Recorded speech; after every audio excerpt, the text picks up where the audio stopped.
Hello and welcome back once again to the HR Social Hour Half Hour Podcast. This is episode 166. John and Wendy talk to Perry Timms. I'm your host, John. And I'm Wendy. How are you today, John? Wendy, I am well. It is hard to believe we are at the end of this amazing British invasion, United Kingdom month and experience that we've had. I think you'll agree with me that we've had just a tremendous time.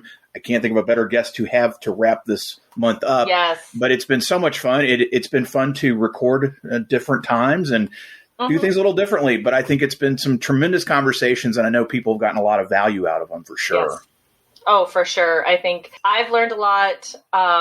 And we've said it before, but it's nice to see that people are people wherever we are. That's right. That's right. And while it's hard to believe, it is at the end of April. Yep. May, we've got some great things going on. I wanted to mention very quickly that May 12, I'm going to be taking part in a panel with friend of the show and previous guest Jason Troy as part of HR Now.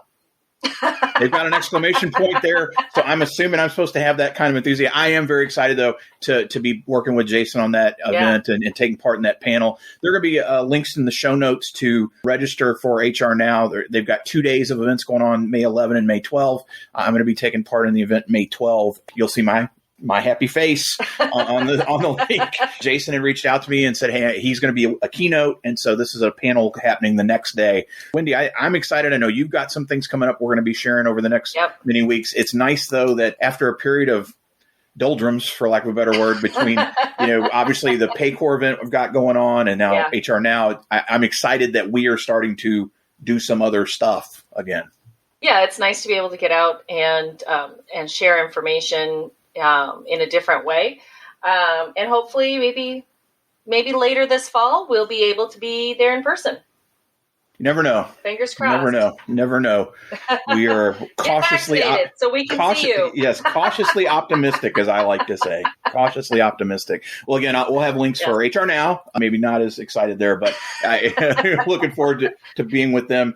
Perry's name has come up several times lately as when we've asked, who have you gotten to know? Like, you got to talk to Perry, and Perry's this, and feel like we've known Perry for a long time. I'm excited we're finally getting a chance to visit with him today. Let's go forward. Super excited to welcome Perry Timms to the show this morning. He is the founder and chief energy officer of PTHR, a micro but global consultancy setting out to create better business for a better world.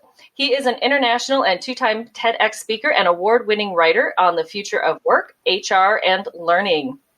He wrote a book in 2017 called Transformational HR, and it was named one of the top 100 business strategy books of all time.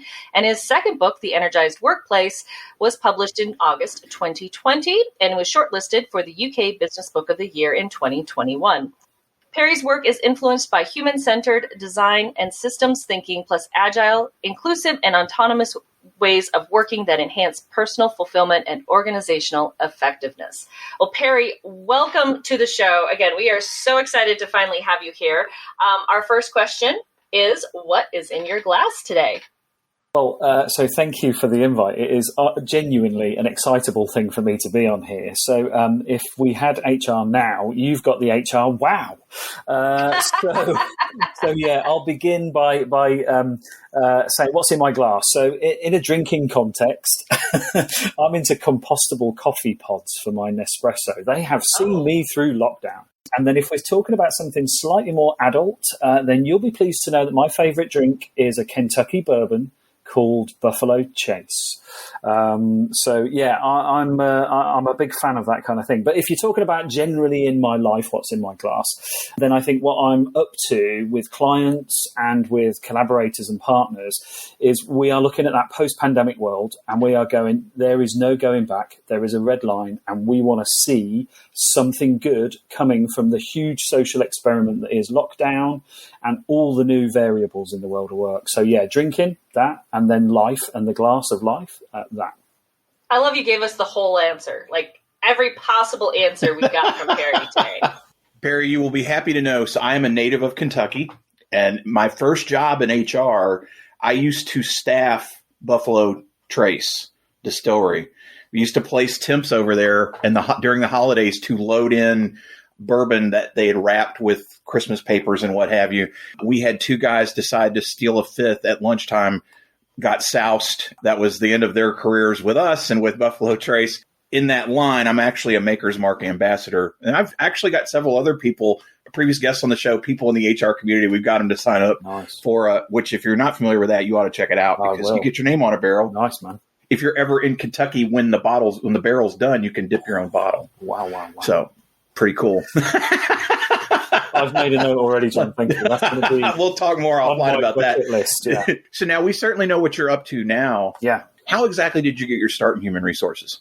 I didn't go to university. I jumped into the workforce after 2 extended years at what I guess you'd call kind of high school in your world. And I joined the UK civil service. And so I was in administration and line management. But in the early 1990s, you can probably remember there was a big push to start to efficiency drive and centralize work. So I got involved in lots of projects that we call business re-engineering. And of course, that led into technology. So I worked on those projects. But the bit that really brought me to life was when the system was ready to roll and they needed somebody to train the users. And I was the person who had followed the system all the way through. So I trained the users. And then I thought, hang on, in my younger days, I quite like the thought of being a teacher and I get to do it, but with adults about something very deliberate and very, I guess you'd say, sort of opportunity led. And that got me into the HR sort of bug. I was really lucky because I was mentored by an HR director in the organization I worked in. And we were talking about career changes. And I just said, look, I'm really drawn to this kind of learning and development stuff. She said, well, that's really interesting because I've got a vacancy. So I applied and got the job. And that was 2003. And so, I'm just about in my sort of 18th year of in HR. But genuinely, I absolutely love it. I mean, there is no part of the business world where you get to look under every rock, into every kind of system and scenario, and understand this dynamic between people, process, and purpose. I mean, it's just a gift. So, I'm not budging from this world. So I kind of found it, but I am probably one of its biggest cheerleaders. Now you are the Chief Energy Officer, which I love that title, of People and Transformational HR, which obviously you founded. Tell us why you decided to start your own company and the mission of PTHR. Yeah, so I think the mission evolves. So I'll come to that. In my corporate life, towards the end of it, I worked in a non-profit and I was in organization design and talent development. And I guess there's almost like a peak when you hit where you can't really do any more with the same organization. And so my antidote to that was I can't be any more creative, so I'll just keep piling in more work and just broaden horizons. And I found myself completely burnt out. So I thought, I need something new. So I left and stepped out and I went into freelancing, having worked with a number of freelancers and thought, I quite like the variability of it. And it was a big risk. And so the mission emerged because my original sense was that I'd help people with org design and talent development. But actually, it was the height of social media here in the UK, and I'd been quite an early adopter. And so people said, hey, can you help us with this for internal social media or employer brand stuff? And so I ended up doing that. But I realized that social media worked really well when the organization had a sociability to it anyway. And if it didn't work very well. And so I started to think, how have organizations become so mechanistic and not sociable places? And so I wanted to know more about the system side of things. So I guess I sort of moved into much more of the, I suppose we'd now call it agile, responsive, free-flowing, fluid, those kinds of systems. So, if you know anything about people like Spotify and people like that, that whole sense of swarming to problems, solving them in groups, and then reassembling somewhere else, that whole sense of a fluid organization excited me. And that's where I've kind of specialized, I guess, the nature of what we do. And I believe that's the recipe to create better circumstances at work so people are fulfilled in what they do because of the variation, the choice, the agency, the inclusion, the creativity, the pace. All the things are exciting about work. So I guess I'm trying to recalibrate the machine. Perry, let's talk a bit more about agile HR. And we hear that term a lot. I think it's something that's kind of come up over the last several years. It seems like ever so often we get an influx of new terms. But agile is something we've heard a lot more about over the last several years. You do a lot of speaking and work around that concept. We may have some listeners that hear it and are like, I don't really quite understand. I know you started to talk a little bit about it with your Spotify example, but talk a little bit more about what agile HR is, what it entails. And then for those that are this is an Agile 101 conversation, what materials or what would you point to say if you want to learn more, these are really good resources for that? So I think HR has been renowned for being a stabilizer, for being a kind of bureaucratic force for consistency. And that seems to fly in the face of Agile, which is about responsiveness and about iterations and only planning so far ahead. So I've always been intrigued at why HR is quite so fixed in that way. And I think partly it's down to practice and routine, and partly it's about organizations using HR as a risk management function, not a human creative sort of enabler. So the Agile side of things, I think, in HR comes particularly in its project work. That's what we're finding, where there's a start, a middle and an end, where there's a problem to solve. And in fact, where there's a product to build. Now, HR doesn't often talk about the things it does as products. You know, they're not consumable. You don't have to pay for them. But there is a kind of user journey. There are sets of features. There is an outcome you want to create. So Agile talks to all of those. So in the Agile cycle of developing a requirement specification, in how you create the task list to do that, and how you then plan in stages that are smaller and can be adapted, that's where I think the beauty really, really comes in. And I've kind of got a fusion, I suppose, of that Agile principle of ceremonies and rituals, of smaller bursts of activity, very inclusive, very creative, but still aligned to risk and governance and outcomes, with the whole concept of self-managed and fluid organizations, as I talked about. It's almost like they are the human spirit and the methodology kind of combined. And so that's why we work in that way, because actually what I found is HR people seem to get a sense of liberation when they can work in this Agile way, because it's like, oh my goodness, I don't have to follow a very predictable routine. I can be creative and experimental and test things and create small prototypes. And so I think that's where it's starting to gain some real traction, because I think the problems are so complex in the world of work now. There is no one truth to what you need to build and do. And I mean, you probably know Lars Schmidt's work on redefining HR, and in it, he talks about playbooks, not policies. It's that kind of talk I love, because that's a more agile version of HR. Agile can help practitioners in projects, but I think it can also become an ethos in the way we work. So recruitment campaigns could be run in Agile sprints.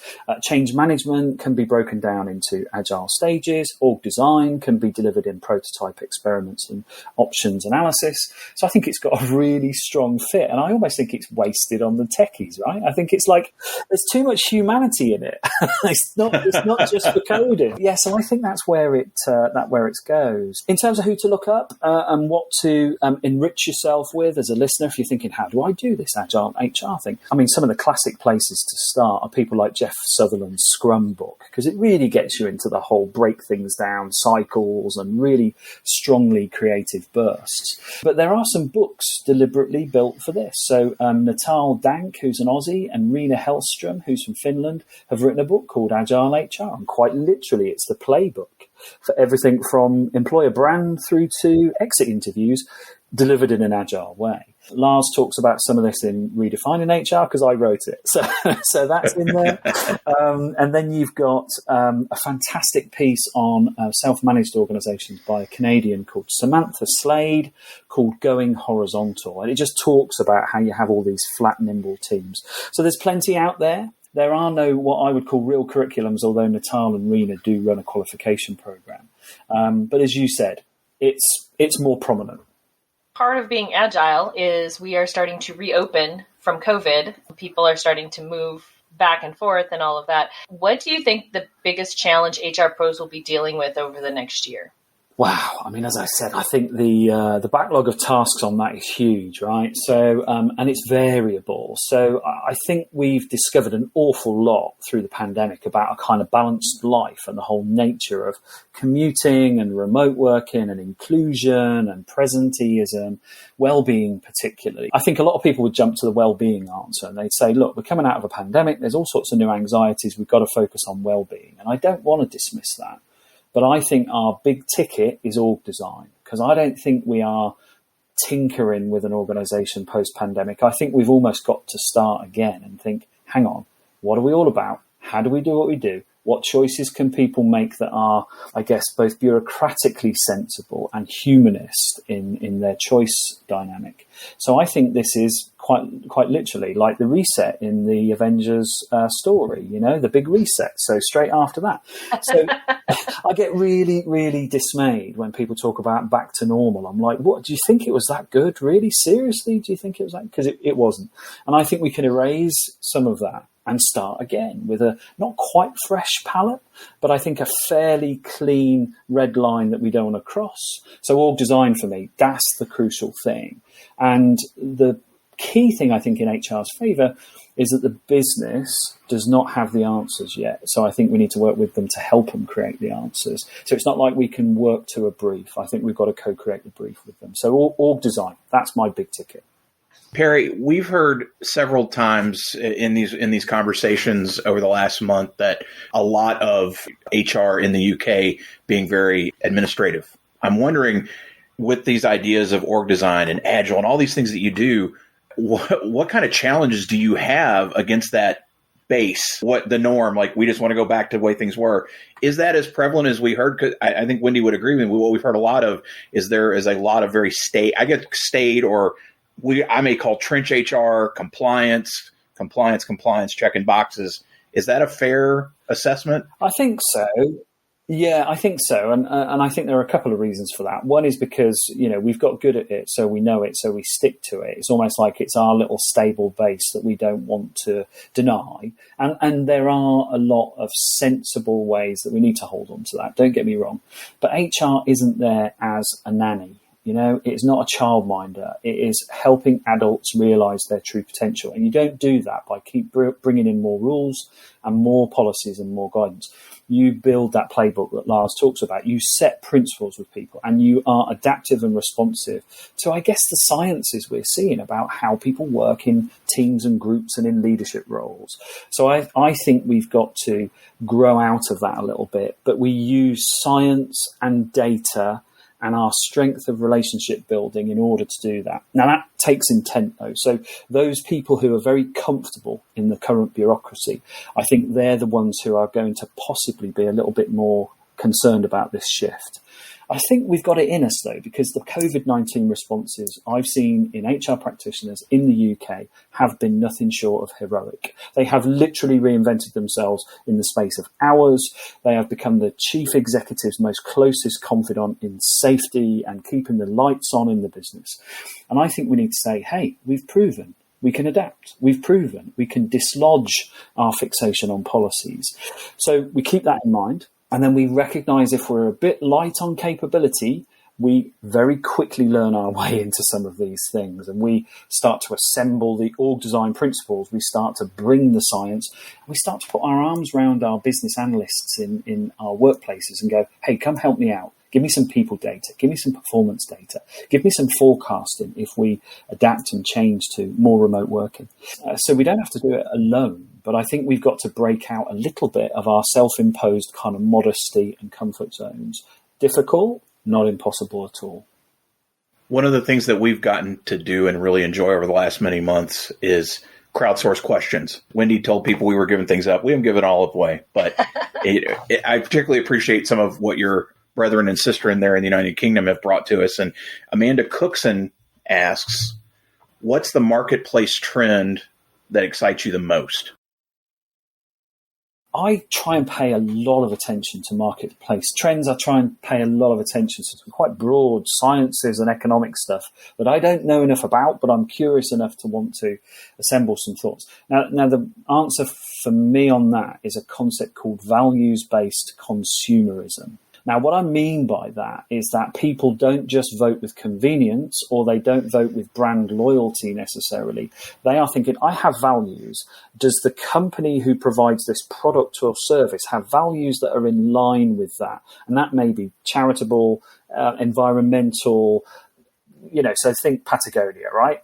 You think, if I want outdoor apparel, Patagonia stand for all the things I value of charitable nature, inclusiveness, friendliness to their teams. They donate millions on Black Friday.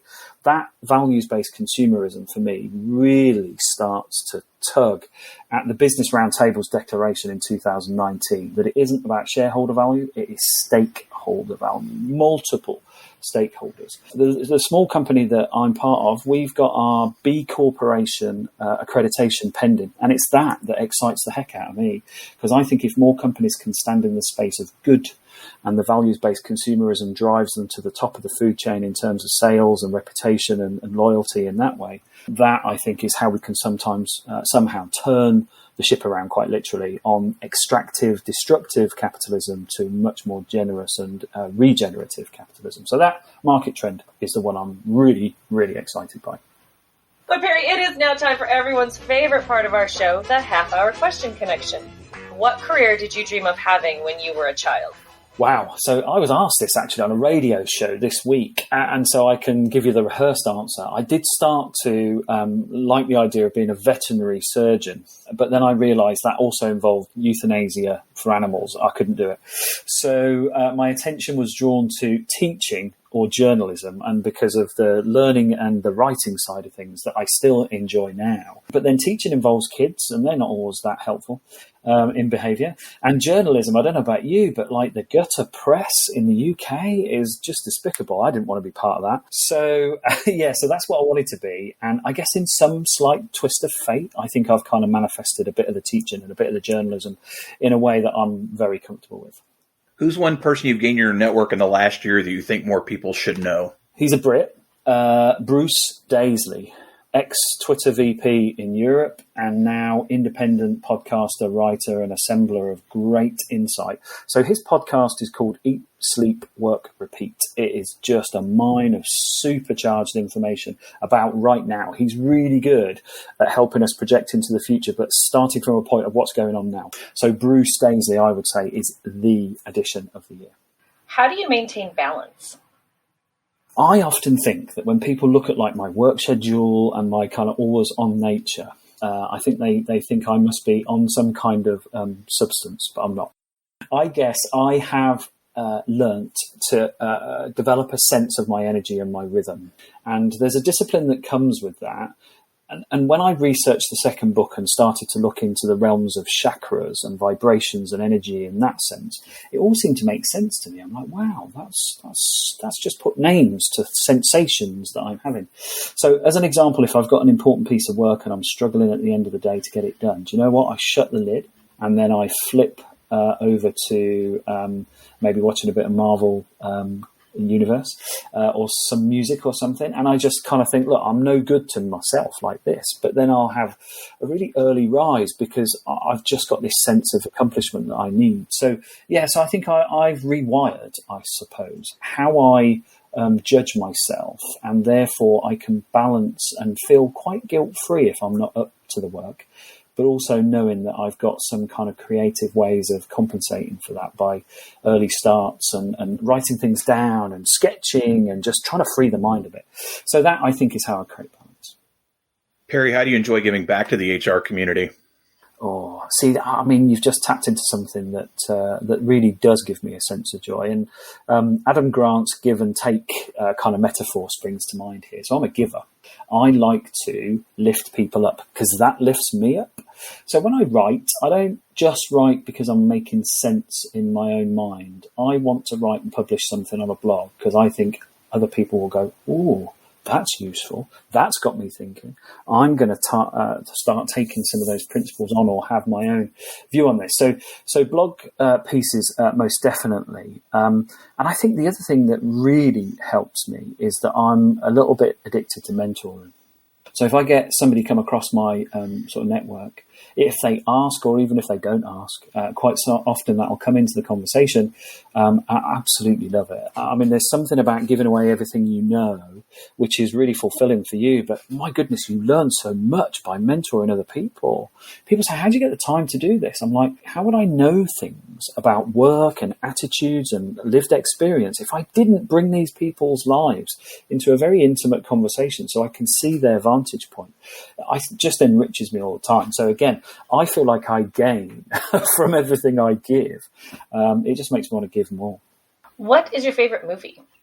Now, I love getting asked this question because I have a very British movie. So in the 1960s in the UK, there were two youth cults. One was the kind of motorbike riding, leather-clad rockers who were into Gene Vincent and that kind of stuff. And then there were these Italian-suited mods who liked American jazz and soul music and rode Italian scooter bikes. And so the film is Quadrophenia, and it's built from a rock opera that The Who recorded in the 1970s about 4 facets of personality of this angst-filled teenager discovering himself in this youth cult. My goodness me, I can watch that thing time and again. And it's from 1979, so it hit me when I was like 12 years old, so you can imagine how impressionable I was. Yeah, it's a fantastic film. It's if you ever get the chance to watch it, you'll understand a lot about British culture in the 60s from that. How about the first concert you remember attending? Hey, so it's linked to that because there's a group called The Jam. Paul Weller, Bruce Foxton, Rick Buckler, so a trio. They came out of the punk era and were influenced by the sort of mod stuff that I was talking about. And it was 1980, I can remember it very vividly, in a city called Leicester in the Midlands of England, in a pretty rundown venue, but I mean the whole experience was just, it was a really dark room. The music was piercingly loud. When you are 13 years of age and you get to go to a big concert like that full of adults, man, that's memorable. So yeah, 1980, The Jam. What was the last show that you binge watched? Now, your American producers will be pleased about this because I got totally hooked into the Westworld series. So my last binge was Westworld Series 3, which has taken it to a whole new level of human and, I guess you'd say, robot combat. Yeah, but a fascinating look into the future. I mean, I love it. Have you ever seen the original movie? Yeah, with Yul Brynner. Yeah. Such a iconic thing, right? And I have to tell you, well, as much as I enjoy Quadrophenia, I'm actually a bigger fan of Tommy. That movie is, and Margaret's Women in the Baked Beans is bananas, like just bananas. Totally right, man. Yeah. What is a hobby or a thing you really like to do, Perry, that may surprise people? Some people won't be surprised by this, but maybe some of the listeners will, particularly because I'm from the UK. It is that since 1985, I've been absolutely obsessed with the NFL. I have watched the last 32 Super Bowls live. Now, this is what might surprise people. My adopted team is the Detroit Lions, and they're not very good. They are not very good. Bless them.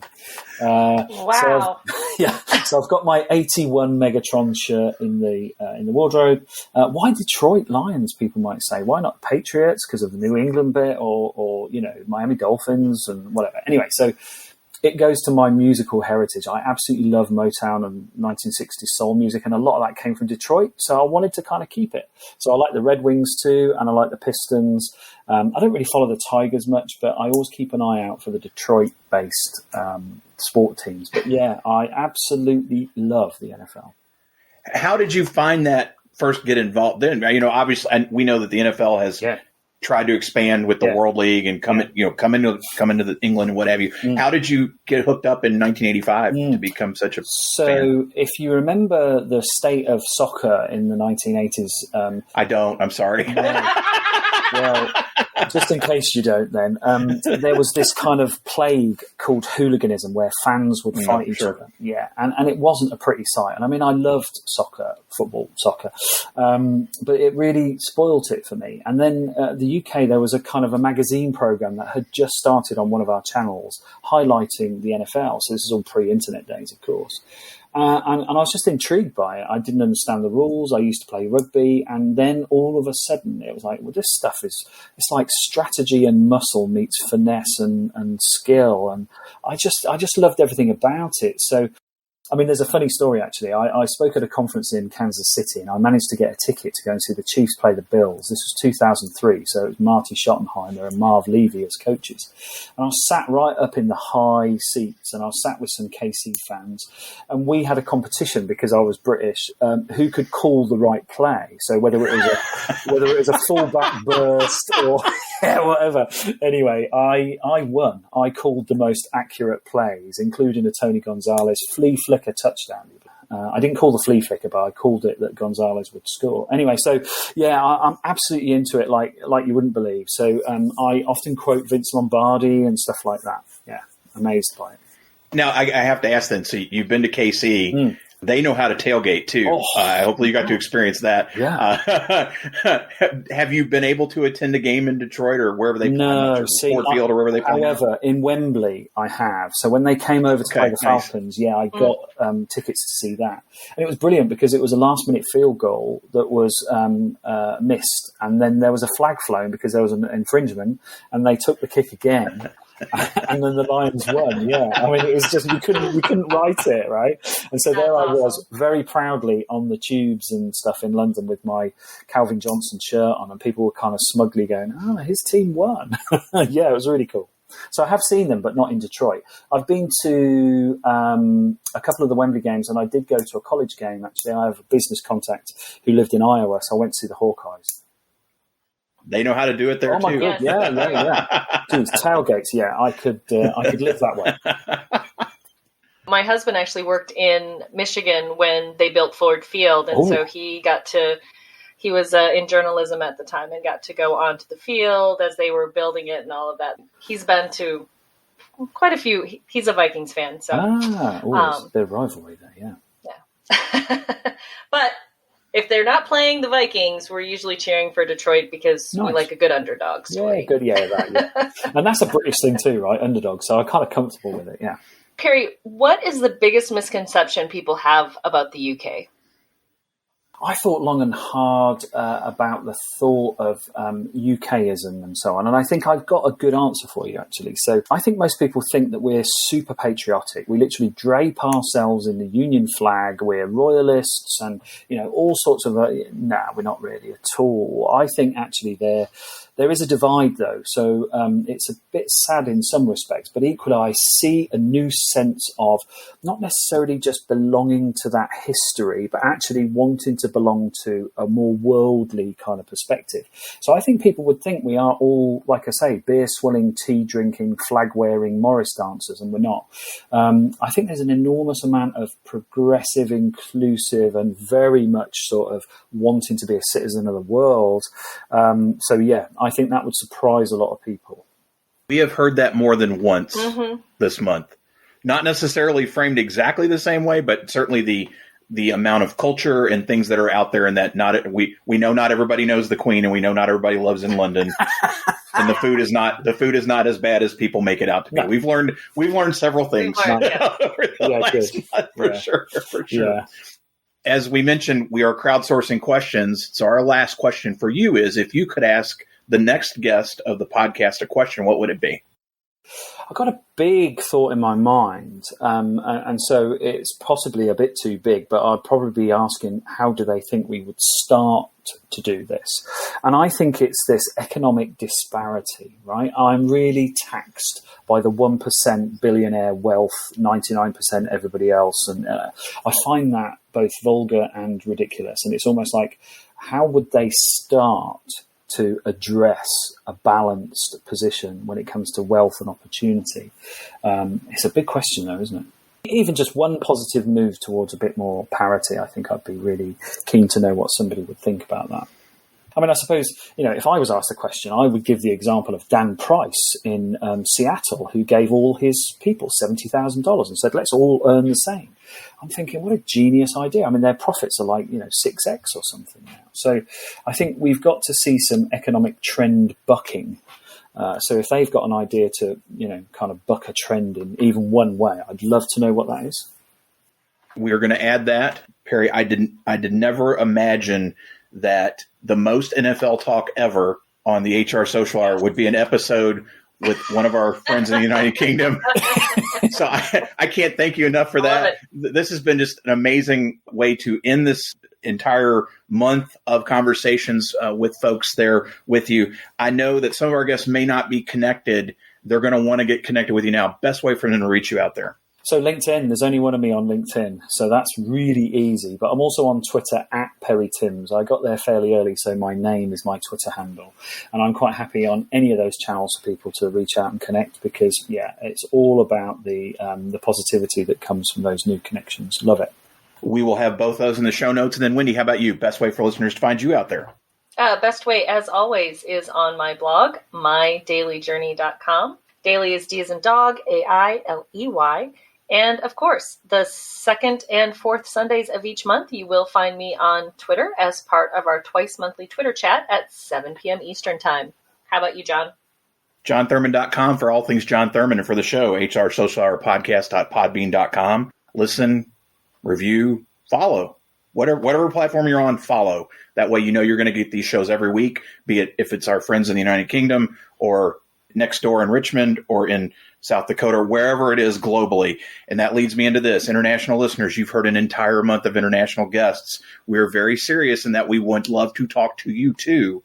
Perry will tell you this was fairly painless, I'd like to think, and we can work with schedules. I think Wendy and I can agree the time zone differences are the most challenging, but the conversations have been so much fun. I know I have learned a lot personally, not only about what's going on in our business, but a lot about our misconceptions of the UK, which I have to admit, I probably had a few of them too. Please contact us and let's have those conversations.